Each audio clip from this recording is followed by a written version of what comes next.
Hi, my name is Allison Pegram, and this is my combined spectral analysis. We will be utilizing infrared spectroscopy, I will call it IR spectroscopy, which is the measurement of the interaction of infrared radiation with matter by absorption, emission, or reflection. Carbon-13 nuclear magnetic resonance spectroscopy, I will call it 13C NMR spectroscopy, which is a technique used to analyze the carbon skeleton of a molecule by examining the carbon-13 nuclei within it. We will also be utilizing proton nuclear magnetic resonance spectroscopy, I will call it 1H NMR spectroscopy, which is a technique used to determine the structure of molecules by analyzing the magnetic properties of hydrogen nuclei within a molecule. Through the analysis of these three, I will identify the molecular structure of the formula that has been given to me. So this is the formula I was given, C7H14O2, and below is my calculation of degrees of unsaturation, or the hydrogen deficiency index, which comes out to 1. Here's the IR spectroscopy for my molecule. I have circled some of the prominent peaks, while also looking at peaks I might expect to see.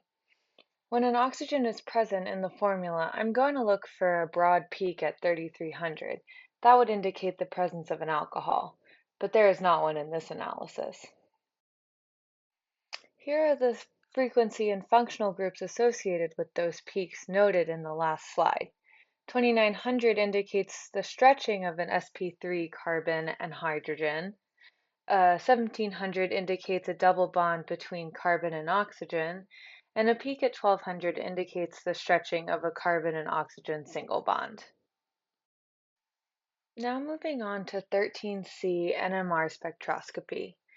As we can see, there are 6 types of carbons. We know there are 7 in the formula, so this shows that there is some degree of symmetry within the molecule.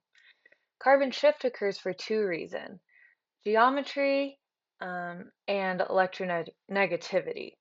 A tetrahedral carbon is found upfield from 0 to 100 parts per million, and a trigonal planar bond angle is found downfield from 100 to 200 parts per million.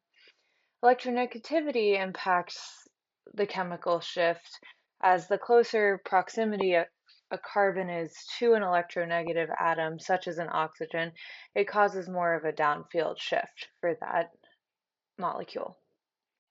Now we have a table that notes where the peaks occur due to chemical shift and the associated bonds to these peaks.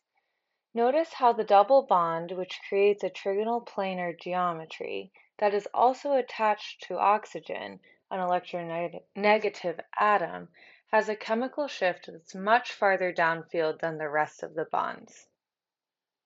When analyzing 1H NMR spectroscopy, we look at chemical shift, integration, and multiplicity to determine the partial structure of the molecule. Chemical shift occurs in the same way as 13C NMR spectroscopy through geometry and electronegativity. Integration reveals the ratio of one type of hydrogen to another within a molecule, and multiplicity reveals how many hydrogens occur on the next carbon in the structure. Here we have my interpretation of the 1H NMR spectroscopy on the previous slide. Looking at the chemical shift, the hydrogens that occur closer to the oxygens appear more downfield than those that are further from the oxygen. Integration is highest for atoms that have the same connectivity and are symmetrical, and multiplicity shows how many hydrogens are on the neighboring carbon with 3 bonds of separation. The final column shows my interpretation of what each grouping corresponds to, with the underlined hydrogen as the main point for the interpretation. And now, putting all these values together, I propose this as the final molecule. Checking my work with the presence of a carbon-oxygen double bond as well as a single bonded carbon and oxygen, that is noted in the IR spectroscopy, seeing that there's two carbons with symmetry on the left side of the molecule, which is verified by the 13C NMR spectroscopy, and matching the hydrogen bonding structures with my predicted makeup from the 1H NMR spectroscopy. Thank you so much.